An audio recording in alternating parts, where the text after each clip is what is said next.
message ko kay Langga. Kay Langga. Hi, all life, another video, another share guys, another POV. So ngayon, magbibigay tayo ng point of view kung saan si Rachel ay nagbibigay ng mensahe para kay Dodong Ruel of Malalag. Well, alam naman natin na talaga namang sinusubok ng paulit-ulit sa araw-araw na lang, talaga namang walang humpay na pagsubok talaga kapag nasa SupMed ka, nasa social media ka at binuksan mo yung buhay mo sa social media, at lalo na kapag sikat ka, talaga namang pinag-uusapan ka at talagang merong mahal ka, meron ding gustong mapabagsak ka, at meron ding mema lang. Basta may masabi lang sa'yo because kumukulo yung dugo nila sa'yo. Pero syempre guys, bago ang lahat, of course, don't forget to support and subscribe Kuya Val Santos Matubang, atin na vlog, Kalingap Rob, Ruel of Malalag, Rachel Morales vlog at sa lahat ng Team Kalingap. At syempre, maraming salamat sa support at pagmamahal at hindi pag-skip ads at panonood nyo sa aming mga videos, kaming mga Rochelle reactors. At syempre, salamat din sa walang sawang pagmamahal at suporta at solidong pagmamahal para sa ating mga langga. O, diba? Palakpakan, clap your hands.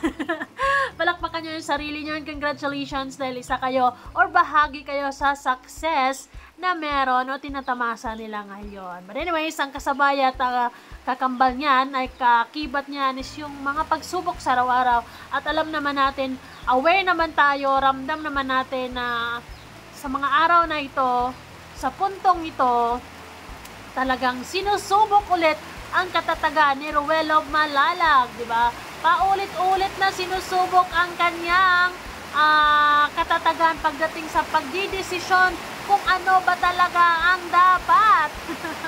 Ang lakas kasi ng ulan, kaya kailangan din nating lakasan ng boses para marinig nyo rin ako. Ganon.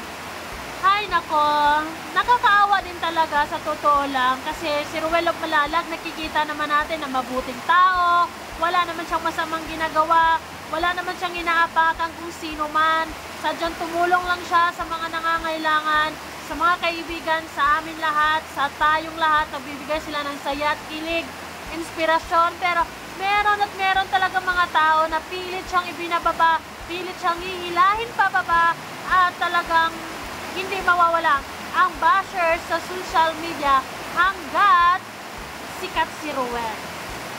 Aware naman sila niyan. Alam naman natin na strong talaga si Ruel pagdating sa ganyang pagsubok, pero dahil sadyang tao lang siya, syempre nasasaktan din. Pero sa kabilang banda guys, masaya din naman ako dahil ay hinarap nila itong dalawa na magkasama, di ba? Through thick and thin nga ang sama nila dahil andyan sila para sa isa't isa, masaya man or malungkot, di ba? Sa kasakit o kalipay ay sana all, di ba? So, advantage naman kay Dodong Ruel dahil yung mga pasubok na hinaharap niya ngayon, yung mga problema na dinadamdam niya ngayon ay hindi naman siya nag-iisa. Dahil panigurado ako, meron siyang isang Rachel na mapagkatiwalaan niya sa lahat o kahit anumang bagay na pwede siyang mag-share ng kung ano man. At ayun, andyan yan lagi at hindi yan magbabago. Andyan sila Daddy Donut, pamilya ni Rachel, mga kapatid ni Rachel.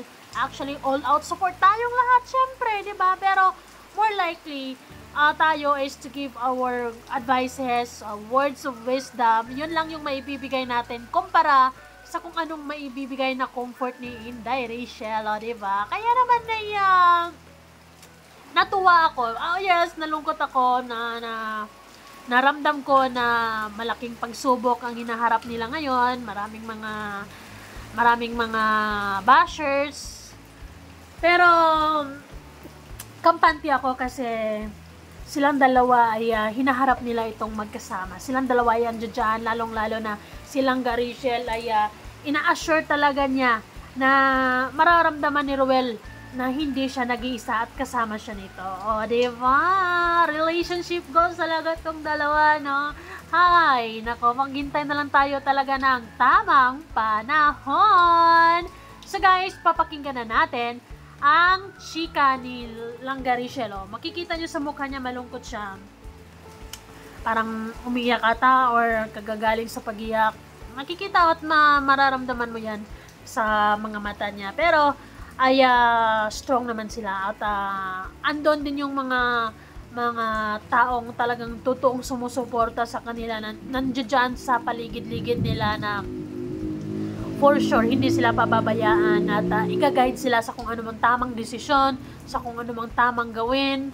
'Di ba? Hayaan na lang din natin sila. It's part of life naman talaga siguro na makakaramdam din tayo ng lungkot. It's part of the cycle, 'di ba? Na minsan masaya, minsan malungkot, 'di ba?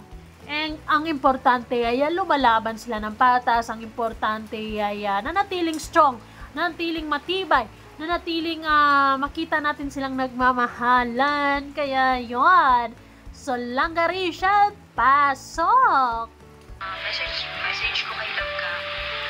Kay Langga, kung napapanood mo ito ngayon, gusto ko lang sabihin sa'yo na andito lang ako palagi. Hindi ka...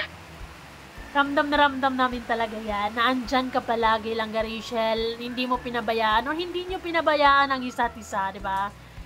Ay, isa kasi yon kapag kasikat ka sa Sukmed, maraming mga taong nagmamahal sa'yo, sinusuportahan ka, isa din sa mga downfall or isa din sa mga disadvantage talaga yung maraming bashers na pilit kang pababagsakin, pilit kang siraan at hanggang sa maramdaman mo na malungkot ka. Dahil bakit maraming mga taong pipigilan ka sa pag-unlad mo. Pipigilan yung yung willingness mo to help others, diba? But anyways, pakinggan natin. Isa, kung may problema ka, dito lang ako. Dito lang sila papa. Ayan. Syempre, lagi ka rin mag-iingat, lalo na sa pag-scout. Diba? Ang sarap sa pakiramdam. Ako, nagmi-melt nga ako na hindi ako si Ruel Manalag. How much more kung marinig to ni Ruel Manalag. Talagang magkakaroon siya ng times 2 na lakas na lumaban. Times 2 na lakas para magdesisyon ng tama. Times 2 na lakas para ipaglalaban kung ano ang tama at karapat-dapat para sa kanya, kung ano ang karapat-dapat para sa kay Langga Rachel. Oy, ang lalim naman nun. But anyways, guys, nakakakilig lang. Malungkot si Rachel nagme-message dyan, pero para sa akin, masaya ako na I heard na nararamdaman ko na sasaya at lungkot ay andyan dyan sila na magkasama. Kumbaga, they have each other's back. They got support that they need in times of katulad ng mga pagsubok, ng mga panahong sinusubok talaga yung katatagan nila. Tulad ng mga panahon ngayon, pinaramdam ni Rachel through actions, through words, pinapakita at pinaramdam niya sa ating lahat na proud and loud siya and nakasuporta siya kay Ruel of Malalag. Hindi lang siya, pati yung pamilya nito, 'di ba? Kumbaga sinasabi niya sa lahat na maasahan mo ang pamilya ko, hindi ka nag-iisa, 'di ba? Sana all. Yan yung talaga, strong family ties ang mga Morales. Talaga naman. Ay, naku, Ruel of Manalag, alam ko malungkot ka, marami kang mga pagsubok, dadami pa yan actually. Pero, one thing for sure is, blessed ka because of you have Rachel Morales Vlog na talagang napaka-responsable, mapagmahal, maganda. Andyan na lahat. Nasa kanya na ang lahat, Dodong. Kaya wag mo nang palitan. wag mong iwan. At kayo talaga habang buhay, ano? Ayan, kumain ka sa tamang oras. And ayun, huwag ka rin magpapatuyo ng pawisan ko. Agoy! Kumain ka sa tamang oras, Dodong. And syempre, huwag kang magpapatuyo ng pawis sa likod. Lagi kang maglagay ng towel sa likod, oy. Rachel naman. Instead of, I am going to be sad and filled for you. Pero, I can't help it kasi talagang mararamdaman ko na andun yung lungkot ako eh. Pero na kinikilig ako in a way na you guys ay hindi nyo pinababayaan ang isa't isa. lalong-lalo na sa panahon na katulad na ganito na kailangan nyo ang isa't isa, kailangan nyo ang suporta ng isa't isa. Lagi kayo, hindi nyo kami binigo. Hindi ako nag-aalala sa part na magpabayaan nyo na lang ang isa't isa. Hindi.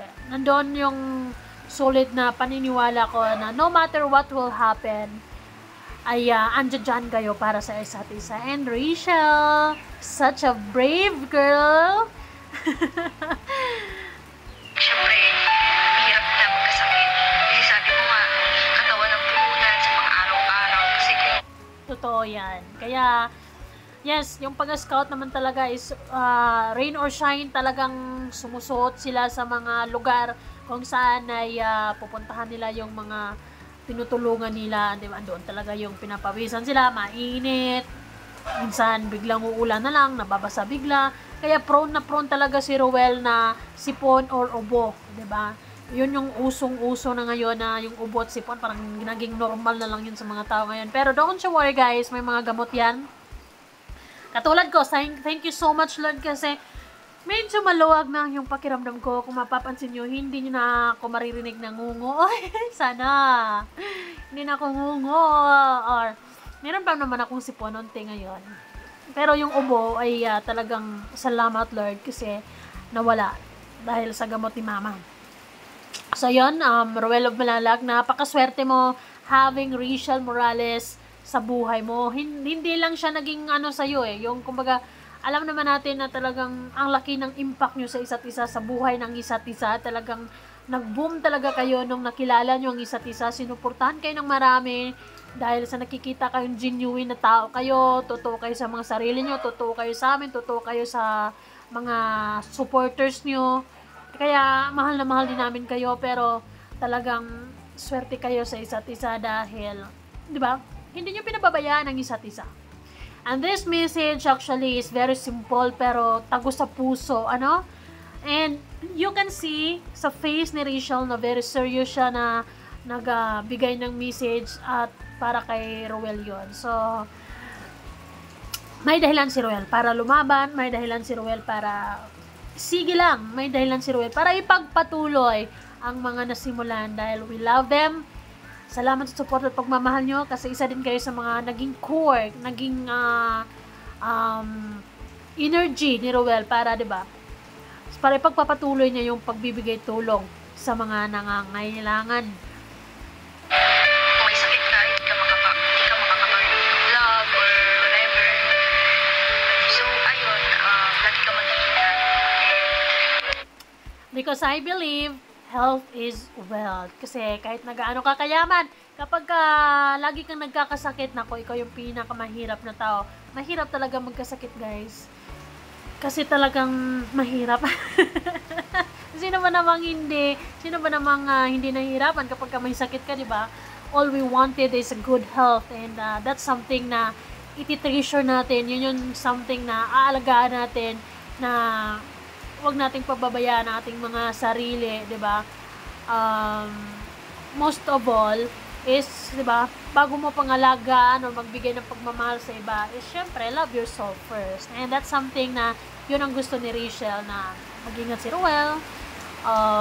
'Di ba? Wag mong pababaya sarili, ganyan. Lagi mo natandaan na andito lang kami, andito lang ako palagi. Siyempre, I love you. tatlong heart. Actually, guys, yung syempre I love you, 3 heart na lang talaga. Wow, that means a lot, di ba? 3 means I love you. Ay, nako, Rachel. Kanina, di ba? Alam nyo yun, na medyo seryoso talaga yung pagbibigay niya ng mensahe para kay Rachel, para kay Ruel. Pero nung pagsabi ng 3 hearts, ngumitin ang person, hindi maiwasan ang kanyang pagiging maalalahanin. Well, I can feel the love for each other. And we are very happy to see you guys na masaya, nagmamahalan, nagsusuportahan, sinusuportahan yung isa't isa para sa pangarap, para sa pamilya, para sa future yung dalawa. Sana all! God bless. God bless! Ganda mo! God bless! Ang ganda mo lang, Rachel. Basta, aware kaming lahat na meron kayong mga pinagdadaanan. Dahil consider it na sa Sukmed talaga meron talagang mga tao na ayaw kang suportahan sa gusto mo, ayaw kang suportahan sa bagay na gusto mo. Pero as long as alam mo sa sarili mo na wala kang inaapakang ibang tao, you are doing just right, ginagawa mo lang yung best mo to give the support, to give the love, to give the help na kailangan ng mga tao, lalong-lalo na nasa charity kayo. So, continue. Keep it up and huwag niyong pabayaan ang isa't isa. Make sure na andyan kayo para sa isa't isa sa tuwing may problema kayo sa isa't isa, 'di ba? Hindi lang puro saya ang buhay. Ganyan talaga. May pagsubok, may malungkot, may mga masasayang araw. And ako mismo sa totoo lang, sa mga nalalaman ko ay nalungkot ako deep inside, but then when I heard Rachel or silang dalawa na nagpapakita ng pagmamahal, concern, it makes me feel like kaya niya yan. Masaya ako dahil lang napaka-strong nyo, napaka-matured nyo mag-isip, napaka-matured nyo mag-handle ng mga problema. And yun yung mga pagsubok na yun, yung mga problema na yun ay yun yung magmumold sa inyo kung ano kayo in the future, kung ano kayo ngayon. Yun yung mas magpapatibay sa inyong dalawa. Kaya ayun, kapit lang, stay strong, stay in love, of course, and just support each other. And of course, huwag kanyong kalimutan ang quality time, moment with each other. Pasyal-pasyal din, date din, ganon. So, ayan guys, maraming salamat sa support at pagmamahal. Syempre, ay huwag kayong bibitaw at tuloy-tuloy ang ating suporta sa kanilang dalawa. Rochelle lang malakas. Bye!